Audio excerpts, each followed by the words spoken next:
A gente usa muito disso como técnica do networking. Exatamente por isso, dessa dívida que a reciprocidade gera inconscientemente.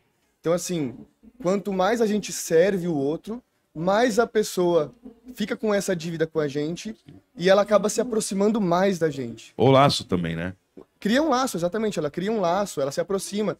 E aí, isso depois, logicamente, você não vai usar de forma, você está me devendo alguma coisa, mas a pessoa acaba te fazendo várias coisas, te retornando aquilo de alguma forma, né? Então, a reciprocidade, ela praticamente serve para tudo, né?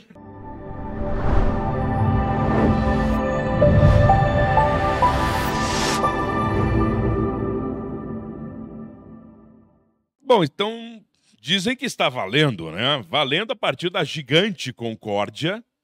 Estou eu aqui, Luiz Paulo Teixeira, em mais um Conversas Inspiradoras. Neste evento que reúne mais de 5.000 pessoas, mais de 200 palestrantes. É muita gente, né, Brunão? Brunão já está aqui. Bastante gente. E bastante conversa boa, né?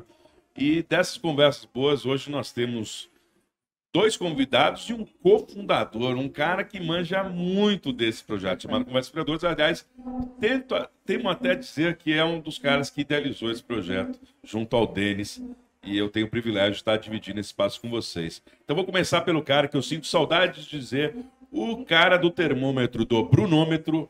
Fala, Brunão! Tudo bem, Bruno? Tudo bem, Luiz. É um grande prazer poder vir aqui agora, e não mais como host ou co-host do podcast, assim como um participante, um convidado, né? Estar aqui com vocês e com pessoas desse porte do lado, né? Muito bom. E você ministrou uma palestra ontem aqui sobre o que foi mesmo? Eu saí, né, do podcast para poder seguir a carreira agora de palestrante. Trabalhei durante quase 10 anos com o pessoal da Apollo, com os palestrantes. Agora eu estou trabalhando com a Apollo como palestrante, né? Aí tá bom. Então agora a gente está entrando num novo ciclo. E você está falando de... E eu vim aqui ontem falar sobre networking, sobre relacionamento, que é exatamente o que eu fiz durante quase 10 anos com os palestrantes da Apollo, né? Maravilha. Fazer relacionamentos. Então vamos trazer a palavra de networking para o meio aqui. Bora. E vamos trazer um cara quase residente da casa também aqui. Nós tivemos recentemente na Tracto, em Maceió, Rafa Falcão. Tudo bem, Rafa? Como é que você tá, meu irmão? Grande Luiz Paulo. Cara, sempre um prazer estar com você, né? Você é o melhor hoster do Brasil, né? Se tivesse um só, era eu, né? Mas tem muitos outros. Deixa eu apresentar alguns aí. Mas, cara, é legal estar aqui de volta, né? Com você, compartilhando conteúdo com o pessoal. Hoje eu trouxe aí para falar com o pessoal neurovendas, né? Falar como o pessoal pode utilizar as estratégias dos gatilhos, da persuasão para vender mais, que foi o que eu fiz durante muito tempo. Então, Dali, vamos falar um pouquinho mais sobre gatilhos, persuasão e técnicas de venda e a neurociência aplicada ao mundo do marketing e da área de vendas. Sim, também. Muito bom. E aí nós temos um estreante na minha ponta direita aqui, né? Como está você, doutor Edu Schuller? Tudo bem, gente. Primeiramente, obrigado aí por estar com vocês aqui nesse momento. Eu gosto muito de podcast porque vira uma coisa super informal, né? É como se fosse um bate-papo ou numa mesa de bar ou numa sala na casa de um de nós aqui. É isso aí. E às vezes surgem ideias, insights que mesmo numa entrevista ou até numa palestra não surgiria. Então, a primeira vez que estou aqui no HJ Conference, acho muito legal um evento desse porte numa cidade que não é a capital. A gente sabe que o desafio de fazer aqui é muito maior do que se fazer um evento desse em São Paulo, por exemplo. Possivelmente o impacto também. Imagina o impacto na economia local, né, cara? Com certeza. Então, assim, apoio muito esse tipo de iniciativa de empreendedorismo.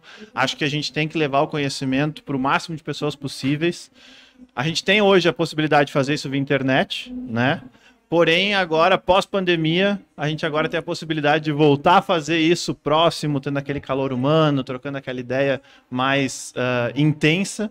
E eu acho que vai ser muito bacana aqui, tanto o podcast quanto o próprio evento aí, que já está no seu terceiro dia. Exato. E que tem palestrantes muito importantes e trazendo ideias bem disruptivas. E quais são as suas ideias? Você vai falar sobre o que aqui? Eu vou falar sobre growth. Mas justamente... Que bicho é esse? Growth, então. Aonde vivem? O que comem? Muita gente ainda não sabe, né? O que é isso, growth? Como se faz? O que eu preciso saber e tal. E eu gosto de simplificar, né, essa metodologia que é o growth. E ela vem justamente da inquietação da gente não aceitar o padrão com que as coisas são feitas. A gente está sempre buscando uma forma diferente de fazer, de chegar naquele mesmo resultado. A gente está sempre buscando uma forma de exponencializar aquele negócio sem ser aquele crescimento linear. Uhum. Então, na minha palestra, eu falo muito sobre growth hacking. E aí o título dela é justamente só cresce rápido quem tem coragem de fazer diferente. Concordo. Que é o que eu costumo dizer para as pessoas. Todo mundo foca muito na tecnologia, muito na estratégia, mas a maioria das pessoas não tem coragem de ousar.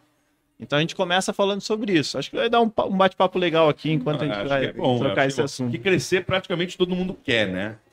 Agora, como é o jogo. Exato. E eu já vou começar aqui com o Rafa, aqui, já que ele falou de persuasão, tem as questões do Cialdini, tem uma série de coisas. Hoje, quando a gente fala de gatilhos, de persuasão, o que mudou dos últimos anos para cá, além daquele, sabe aquele vendedorzão? É muita coisa. É um papo bom. O que tem por trás dessas histórias que faz as pessoas terem uma disposição maior de aderir a compras ou de aderir a ideias? A gente vê a evolução toda do marketing de uma forma que já utilizava muitas coisas de persuasão em cartas de vendas, como o Ted Nicholas fazia lá atrás.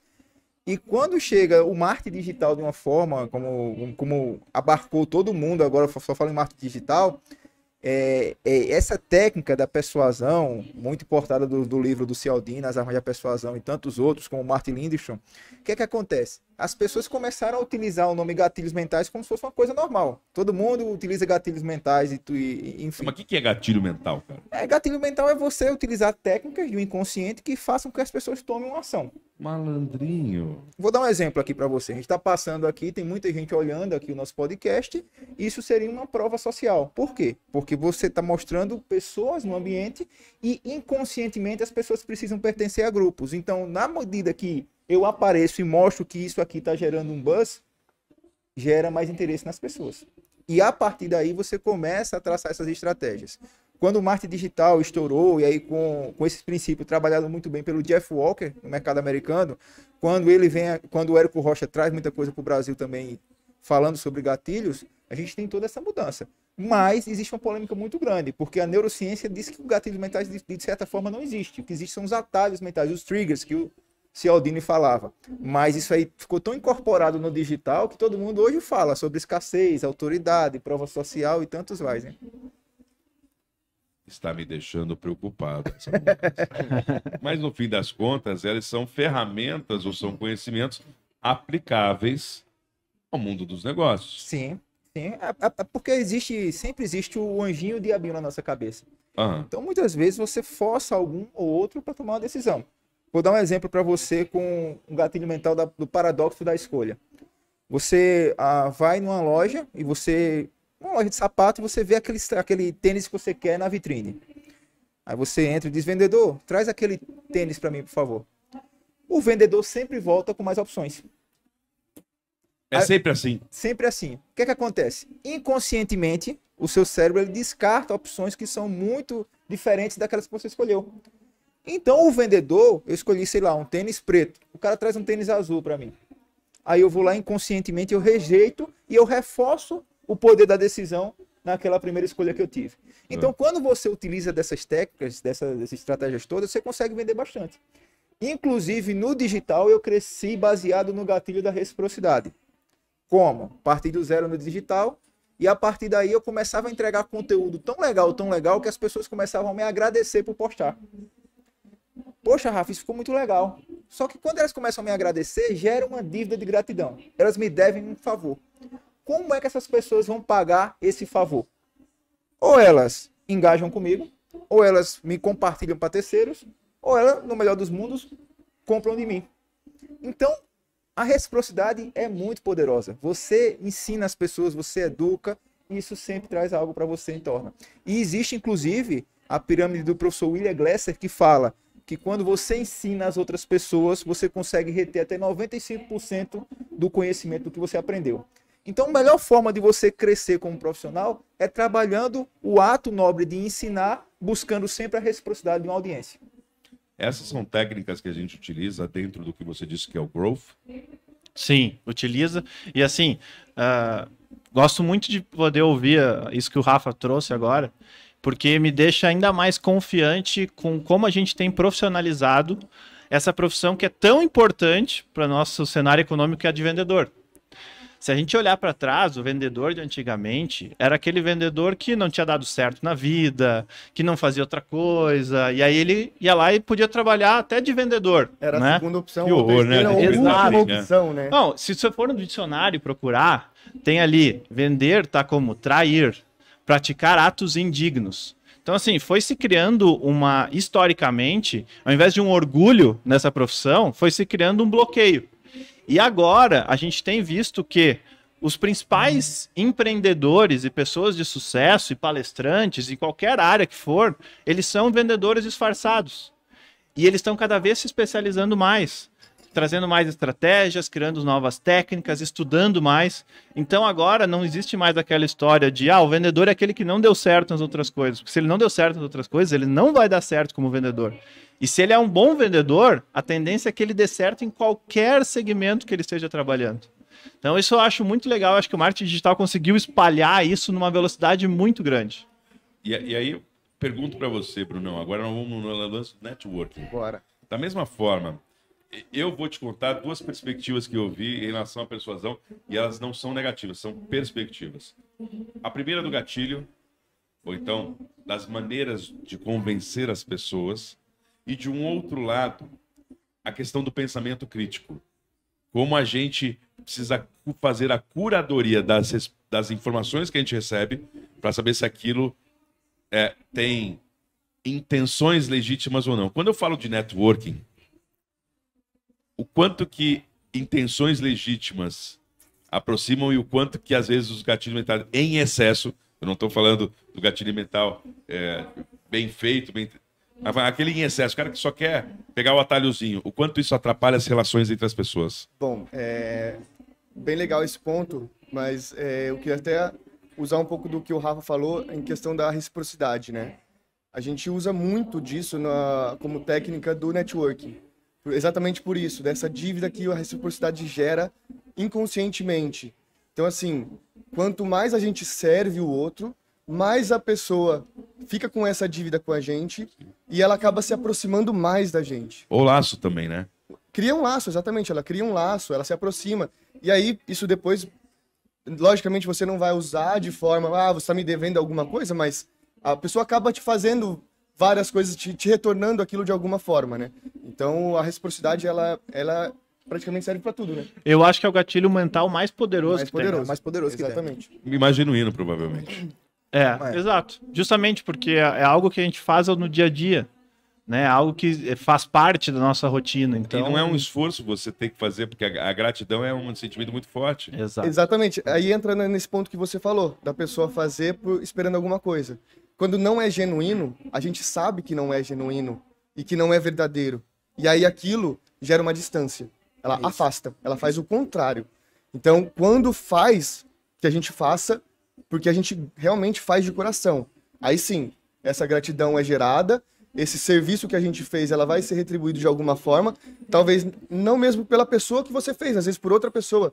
Ela acaba retornando de alguma forma, porque a pessoa viu você fazendo, você servindo, e acaba retornando para você. E a reciprocidade, ela traz um outro gatilho muito importante, que é a autoridade. Porque quanto mais você distribui esse conteúdo e você gera, segundo o Gary Vee, o quick win, pequena vitória, pequena transformação, as pessoas te veem como referência. E aí você se torna uma autoridade e o melhor caminho é você espalhar conteúdo na internet. Antigamente você tinha que para as grandes mídias, gerar uma autoridade e tal. Hoje não, você pega um assunto que você é expert naquilo ali, você espalha aquele assunto via os canais digitais, ganha a reciprocidade da audiência e, como consequência, você se torna uma autoridade. Exato. Então, isso tudo parece que é um jogo, é um castelinho de cartas, sabe? Uma vai passando pela outra. Mas esse negócio de autoridade eu acho que é um ponto legal pra gente falar agora. Porque a autoridade, ela é conquistada ou ela é reconhecida? A gente, e isso essa preocupação, ou é a pergunta que eu faço para vocês, até para uma reflexão. A gente ouve tantas receitinhas, né, de bolo. Cara, vai lá e posta conteúdo todo dia, faz isso, aquilo, vai lá e faz isso que viraliza, põe essa música aqui. E assim, são tips, são dicas, né, de como você pode ganhar relevância e tráfego. Audiência. Isso não quer necessariamente dizer autoridade. Sim. E algumas pessoas com o desejo... Não dá pra gente negar que tem gente que fala, eu quero ser famoso, eu quero ter... Mas aí é que tá uma coisa muito perigosa Funciona, nesse mercado. e eu tô trazendo justamente pra gente debater isso, porque assim, dá pra conquistar a autoridade ou a autoridade é reconhecida? Boa pergunta. O ideal é quando você consegue os dois, né? Mas hoje muito público as pessoas estão muito focadas na métricas do ego, que a gente chama de egométricas, né? Seguidores, curtidas e tudo isso não paga boleto. É muito melhor ter poucos seguidores e ter fazendo vendas do que ter lá, sei lá, um monte de seguidores. Inclusive, algumas pessoas compram até seguidores inscritos no YouTube para se mostrar uma autoridade falsa, quando na verdade não existe. A melhor maneira que eu encontro de olhar e caminhar a autoridade de umas pessoas é sobre o top of mind. Vou dar um exemplo para você aqui. Quando eu falo de refrigerante, qual marca vem na sua cabeça? Não vou falar porque não me patrocina. Aquela vermelhinha. Aquela vermelhinha. É ótimo. Aquela vermelhinha. Sabão em pó. Aquele azulzinho. O que é que acontece? Todas essas empresas elas estabeleceram autoridade ao longo dos anos na sua cabeça. Então eu estabeleço autoridade na cabeça das pessoas perguntando quem é a tua referência em marketing digital. Então eu preciso ser o top of mind da cabeça da minha audiência. E a tua audiência é o teu universo. É o meu universo. Então é a minha bolha. E aí também, quando a gente fala de growth e tal, é uma bolha. Quando existem várias outras bolhas, porque é muito louco isso. Como o algoritmo ele mostra, ele escolhe o que quer mostrar pra gente, muitas vezes eu só consumo conteúdo da minha bolha. Uhum. E o que é que acontece? Às vezes eu fico um cara bitolado. Exato. Eu sou aquilo ali é minha verdade 100%. Quando na verdade, se eu saio um pouquinho da minha bolha, então isso é muito perigoso. Então essa autoridade percebida, como você falou dessa forma, o top of mind para mim é o melhor da forma de você identificar isso. Eu falo sobre isso na minha palestra, né, em relação à autoridade. Eu coloco ela como objetivo de network, assim. Quando a gente se torna a autoridade máxima. A autoridade máxima nada mais é quando a gente realmente chega num ponto onde as pessoas querem se conectar com a gente. E isso, cada nicho tem o seu, como o Rafa falou. Então, assim, você pode ser a autoridade máxima dentro do seu nicho. E o seu nicho pode ser pequenininho. Você pode ter, talvez, 1000 seguidores, só que só existem 1000 pessoas que falam sobre... E que cada trabalham vez mais, com eu acho que aquilo. o Edu vai depois falar... Você vai continuar, mas Sim, o Rafa talvez vai poder falar... O Edu, desculpa. Que nós estamos caminhando para o momento dos nichos. sim. Porque se nós falarmos de engajamento, essas coisas, assim, eu tenho 200 milhões de seguidores. Mas aí, quando eu faço uma promoção, uma propaganda, eu digo algo, Não vende nada. o nível de engajamento e a dispersão é gigantesca em grandes bases, né? Então, acho que a gente caminha praticamente para o momento dos nichos. Mas desculpa ter te atravessado. Sim, não, mas é exatamente nesse ponto, assim, a gente tem nichos, subnichos, nicho do nicho, e assim a gente vai. Você pode ser a sua autoridade máxima no nicho do nicho do nicho, você pode ser. E aí, como o Rafa falou, você vai ser reconhecido por aquilo. E aí, quando as pessoas chegam naquele ponto onde querem se conectar com você, aí sim, você realmente é uma autoridade naquele ponto. Então, a gente não vê uma pessoa que conquistou aquilo com pessoas querendo se conectar a ele. Tem uma correlação alta com liderança, né? Aí, Sim. no caso, as pessoas seguirem você ao invés de você Sim. comandá-las porque são Porque você lideranças. impõe alguma coisa do tipo. Perfeito. O que Exato. você acha dessa questão dos nichos, Edu? Não, eu só vou trazer mais um ponto da autoridade, porque toda vez que eu abro a minha caixinha de perguntas, por exemplo, todo sábado, hoje é um dia que eu tenho que abrir a caixinha de perguntas, já virou Você não abriu tradição ainda? no meu Instagram, ainda não. Ô, Edu. Vou fazer isso. Vamos Eu fazer tenho ao até, eu tenho vivo até aqui. meio-dia, meia-noite pra fazer isso ainda. Às vezes eu esqueço, assim, 11h59, falei, vocês acharam que não ia ter a caixinha? Tá aqui. Está aqui. Ainda é hoje. Exato.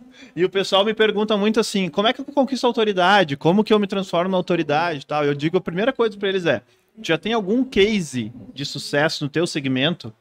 Ah, não tenho nenhum ainda. Então corre atrás disso primeiro. Porque a gente consegue realmente mostrar que a gente é bom, especialista em algo, quando a gente tem algum case de sucesso e Prova mostra o social, hoje é resultado. outra aí, ó.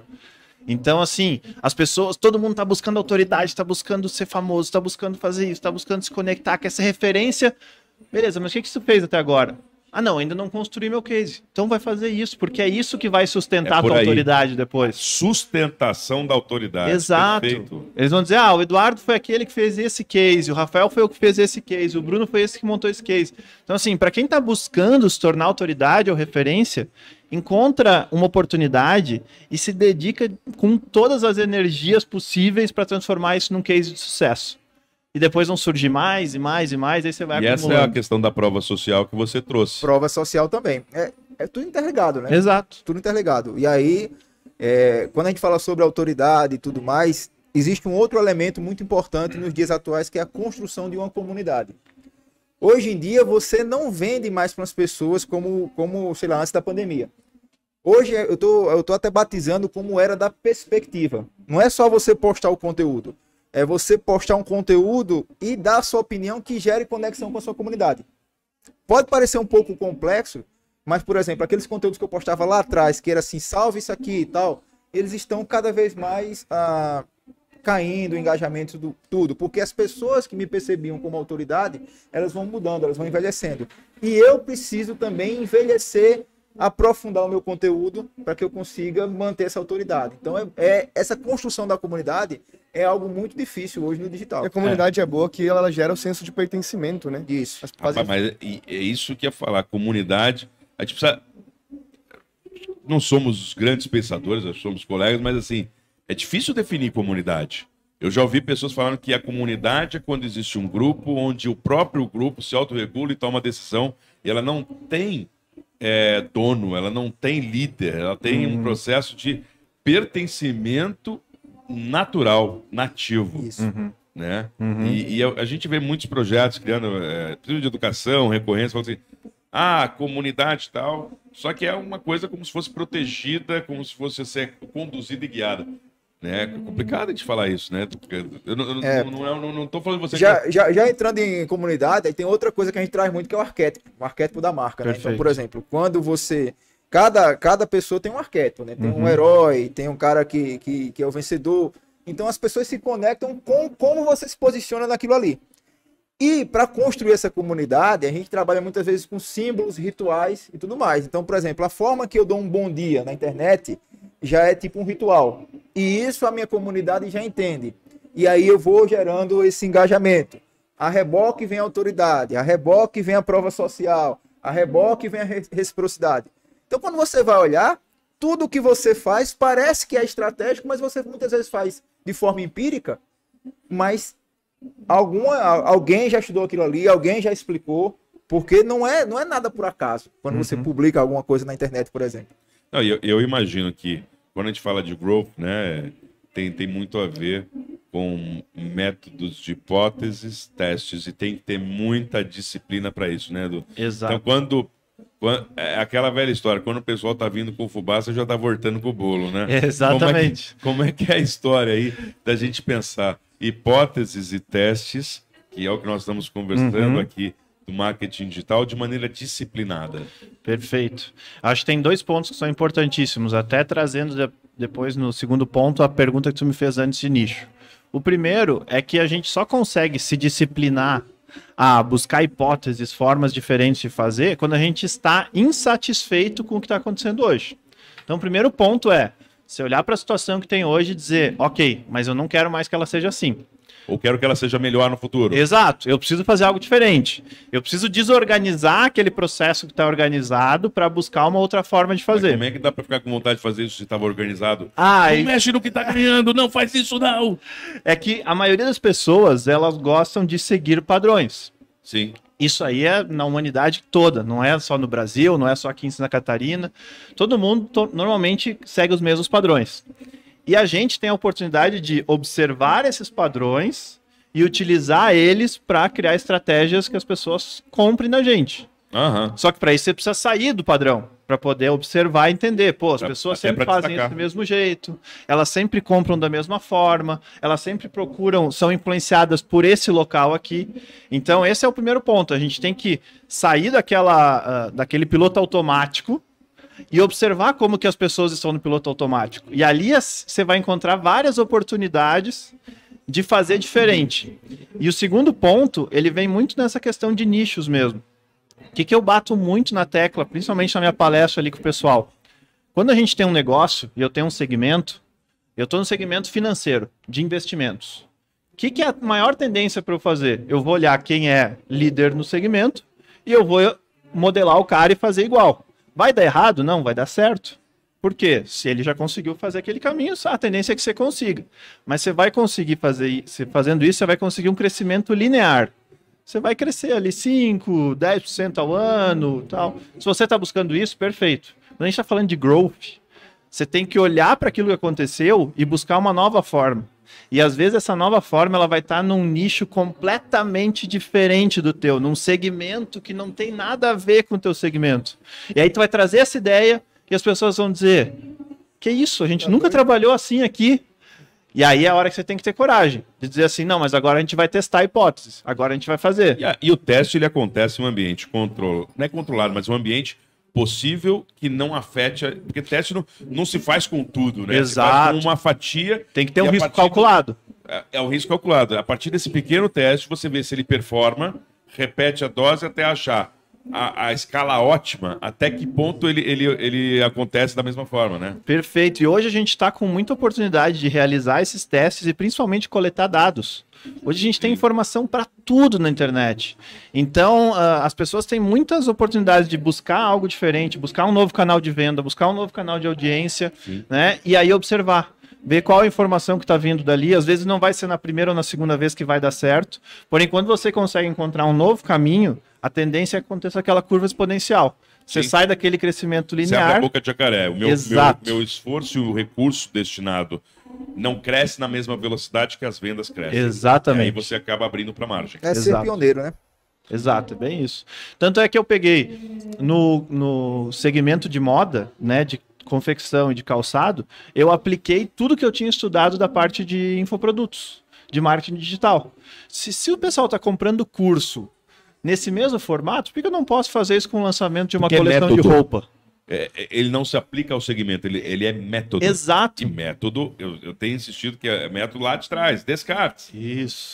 Isso aí. Nós não Um precisamos processo. ir muito além. É um processo de teste pequeno, escala, vê o tamanho, prioriza e ajusta. Exato. Só que quando você vai fazer isso, normalmente as pessoas vão dizer assim: você tá louco?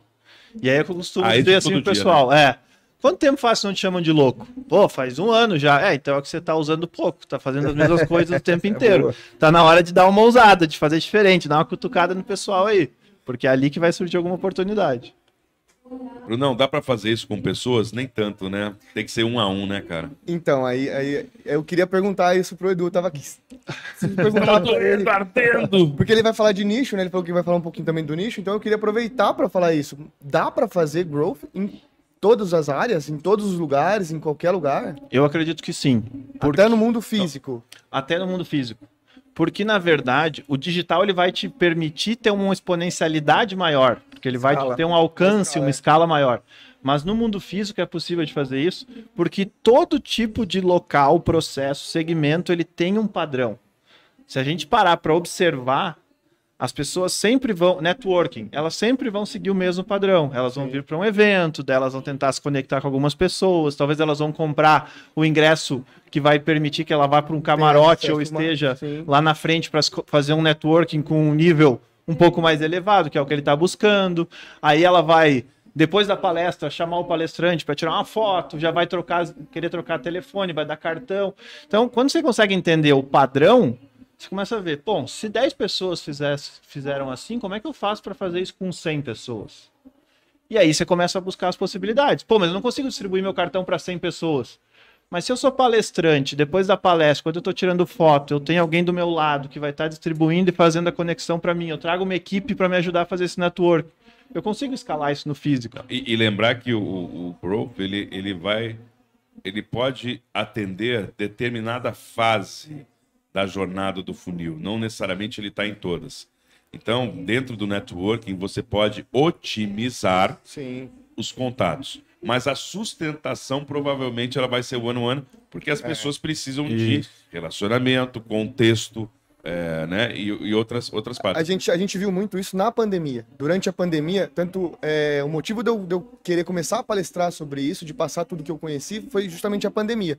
Porque veio a internet, ela fez a internet não, né? Veio a pandemia, todo mundo usou muito da internet, do online. Então era curso online, ela palestra online, era tudo online. E aí todo mundo viu, nossa, dá para conectar com todo mundo, dá para fazer palestra pro Brasil inteiro. E era 50 mil pessoas, aí o outro faz live para 150 mil pessoas.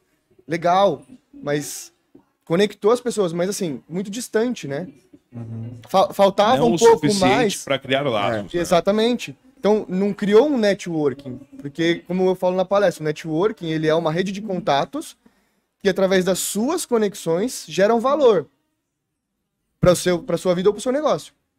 E a gente conseguiu fazer ali uma rede de contatos legal, mas e o valor? Quem está gerando valor para quem? A gente conseguiu conectar o Brasil inteiro, 150 mil pessoas numa live. Ok, mas e o valor? Não está gerando valor para gente? Então a gente não está fazendo network. É elevadíssima. Falta o relacionamento. Então agora a gente viu, tá faltando relacionamento. Então agora vamos voltar pro evento presencial. Vamos voltar a conversar aqui, trocar cartão, bater um papo, o cafezinho. E até entendeu? tem o Rafa, que trabalha com marketing digital, e o Edu, que trabalha com growth. Antigamente ele falava, você tem mailing, de vídeo mailing e tal. Cara, o mailing é altamente perecível e se você não tem um ponto de contato, uma razão para a pessoa te conhecer, ele é muito frágil. Cara, você tem que estar renovando muito a base de e-mail, porque o que existe de lead frio que acaba até contaminando a base, né? Porque isso atrapalha o disparo do e-mail, né? A entrega do e-mail, exato. Então acontece muito isso, né? A disputa de por atenção está cada vez maior. Né? Então, assim, é muito fácil você pegar um mailing e daqui a pouco aquilo virar um spam. E aí, ao invés de você estar se conectando a tua marca, gerando valor, Spammer! Você está justamente fazendo o contrário. Tá Gera uma distanciando. sensação ruim. Exato. Exatamente esse ponto. Bom, pessoal, deixa eu dizer a vocês, eu tenho que já encaminhar, já estou vendo a agenda andar aqui, o meu relógio andar e tem gente que vai para palco logo, logo. Então a gente fez um sprint rápido. Se fosse para a gente pensar nas corridas, tinha o Splash and Go, a gente vai, recarrega de combustível e continua andando. Queria agradecer imensamente a participação de cada um de vocês, enriquecendo, trazendo até temas que poderiam ser antagônicos. A gente conseguiu trazer uma linha de conexão entre o marketing digital, entre a área de networking e a área de growth. Mas, certamente, foi só uma camadinha, foi a ponta do iceberg e as pessoas podem querer saber mais sobre o conteúdo que vocês trazem aqui, sobre o que vocês estimularam. Então, vou pedir para vocês deixarem o contato das redes de preferência de vocês, para que as pessoas possam chegar à página 2 ou gerar negócio com vocês. Vamos começar com você. Vamos lá, Rafa. Acho que até uma técnica de growth isso, viu? Porque, por exemplo, eu tinha várias redes com nomes diferentes. Antigamente eu usava dicas digitais em todas as redes. Só que tinha dicas digitais, por exemplo, no TikTok já tinha uma pessoa, no YouTube já tinha uma pessoa. E aí eu não tinha um nome único. Aí eu destruí tudo isso e construí as novas redes agora com @Rafa com PH Falcão F. Todas as redes, se você me pesquisar, você vai me encontrar. Então, Rafa com PH Falcão, né? Porque não tem acento, F. Em todas as redes. Todas as Instagram, TikTok, Pinterest, TikTok, YouTube, Tinder, podcast, Spotify. Tinder não, senão olha ali vai dar problema. Aí não. Foi uma brincadeira. Você saiu bem. Nós combinamos juntos. Essa foi. Aqui, ó, vai aqui, ó, não me deixa sozinho. Da outra vez você falou que eu tava naquele OnlyFans. Eu digo, não, que é isso? Todas as redes, aí você falou, no OnlyFans também? Eu entendi. Careca, você quer Friends, eu entendi OnlyFans. Eu disse OnlyFans. No Close, dá um oi, careca. Dá um oi pro pessoal. Olha o carequinha aí, ó. Passa ali dando oi. Hã? Senta aqui, carequinha. Mostra sua arte. Sente aqui, carequinha. Meu Deus do céu. Meu Deus do céu. Você vê que isso é o melhor encerramento de todos aqui. Pode falar. Melhor encerramento. Depois do OnlyFans entra o careca fazendo. Foi, mas eu caí naquela lá porque eu entendi você dizer Close Friends, tá? Então tá gravado aí no outro podcast que a gente fez. É Close Friends, não é OnlyFans. Não é OnlyFans. Muito bem. E você, Brunão, tá onde? Eu tô no Instagram como Nunes B. B de bola. B de Bruno. B de Bruno, B de bola. É isso aí. Nunes B. E nas outras redes não, no TikTok eu não tô. E eu tô também na Polo Palestrantes, quem quiser, entra lá e pode Contratar encontrar palestra. todos nós, né? No LinkedIn também, né? No LinkedIn Exato. tem que estar, né? LinkedIn Bruno Nunes. Exato. Maravilha. Você, Du? Eu também, assim como o Rafa, você vai me encontrar em todas as redes sociais com o mesmo nome. Então é @EduSchuler. Vou soletrar o Schuler alemão? sobrenome. É alemão. SCH. SCHULER. Um L só. Um L só. Isso. Sabe que, na verdade, o nome tem trema, né? Mas aí, Schuler. eu acabei não tirando, agora é nome artístico, virou Edu Schuler ali mesmo. E aí você pode me encontrar lá, tanto no Instagram, como no YouTube, no próprio LinkedIn, a gente faz artigos lá, tanto eu como a equipe que me ajuda diariamente. Então, e vamos lá continuar interagindo, conversando, compartilhando conteúdo, trocando ideia, que é para isso que a gente está aqui hoje. É isso aí. Eu Então, tô tentando fazer igual o Rafa, padronizar tudo. Eu já encontrei o cara que tem o Bruno Nunes, eu tô tentando negociar com ele. Eu comprei o meu domínio, dicasdigitais.com, por R$8.000. Porque o Rapaz, cara, na época, o cara Tem, É. tem alguém usando, a pessoa já provavelmente não resiste vai logo. é falar pra identidade você, né? digital. Uma né? estratégia pro pessoal. Compra logo o teu domínio, é R$50, R$60 por ano, porque depois pode... Melhor do que 8 Exato. mil, é bem melhor. Tá Exato. certo. Então, pessoal, continuamos aqui direto da Gigante Concórdia com a HJ 2022. Pessoas incríveis sentando aqui aos nosso sofá para o cafezinho do Conversas Inspiradoras. Nos vemos logo, logo. Até mais. Valeu! Valeu!